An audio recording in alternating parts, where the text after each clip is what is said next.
Ravivez votre foi à travers les Écritures inspirées de Dieu. Voici votre lecture de méditation quotidienne.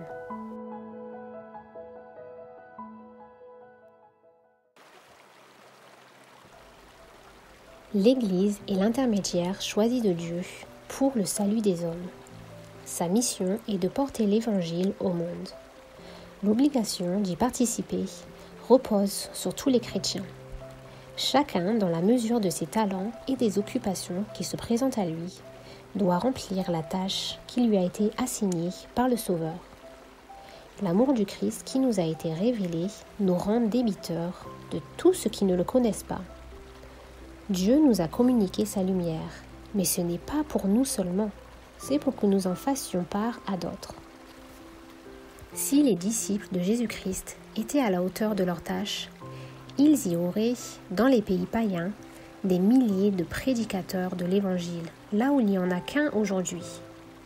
Et tous ceux qui ne pourraient pas se consacrer personnellement à cette œuvre la soutiendraient de leurs dons, de leur sympathie et de leurs prières. On travaillerait aussi au salut des hommes avec beaucoup plus d'ardeur en pays chrétien. Nul n'est besoin, si nous voulons travailler pour Jésus-Christ, de nous rendre dans les pays païens, ni même peut-être de quitter le cercle étroit du foyer, si notre devoir nous y retient. Ce travail, nous pouvons l'accomplir dans notre famille, dans notre Église, parmi ceux avec lesquels nous entrons en contact et en relation commerciale. La plus grande partie de sa vie terrestre, notre Sauveur la passa à Nazareth, en patient labeur avec un atelier de charpentier. Tandis qu'il vivait côte à côte avec des paysans dont il ne recevait ni attention ni honneur, le prince de la vie était entouré d'anges. Il s'acquittait tout aussi fidèlement de sa mission lorsqu'il travaillait avec son humble métier que quand il guérissait les malades ou qu'il marchait sur les flots agités de la mer de Galilée.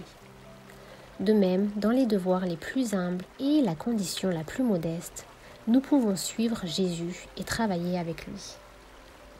L'apôtre dit que chacun, frère, demeure devant Dieu dans l'état où il était lorsqu'il a été appelé. Le négociant dirigera ses affaires de manière à glorifier son maître par sa fidélité. S'il est véritablement chrétien, toutes ses transactions, guidées par sa religion, manifesteront aux hommes l'esprit de son maître. L'artisan peut être un diligent et fidèle représentant de celui qui s'acquitte des devoirs les plus humbles dans les montagnes de la Galilée. Chacun de ceux qui se réclament du nom de Jésus-Christ devrait agir de telle sorte que le monde, en le voyant, puisse être amené à glorifier son Créateur et Rédempteur. Plusieurs s'excusent de ne pas faire valoir leurs dons au service du Christ en alléguant que d'autres possèdent des avantages supérieurs et des dons plus brillants. L'opinion semble généralement prévaloir que ceux-là seuls qui possèdent des talents spéciaux doivent consacrer leurs facultés au service de Dieu.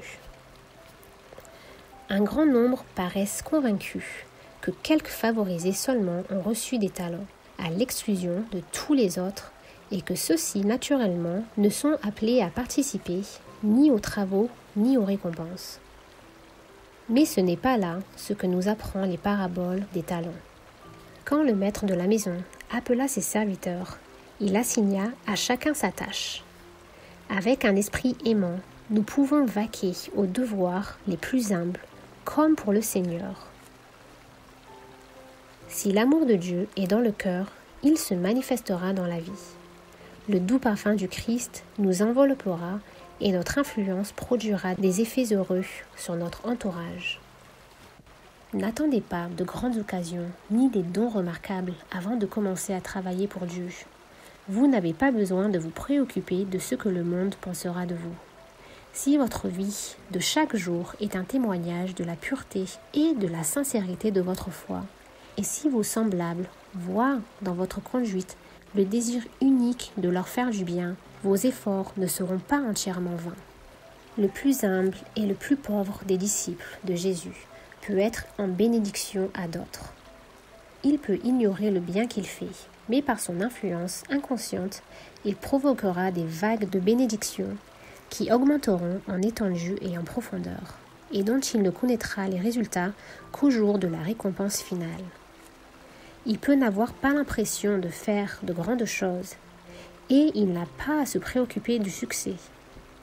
Il n'a qu'à aller tranquillement de l'avant, s'acquittant fidèlement de la tâche que la providence de Dieu lui a assignée, et sa vie ne sera pas inutile.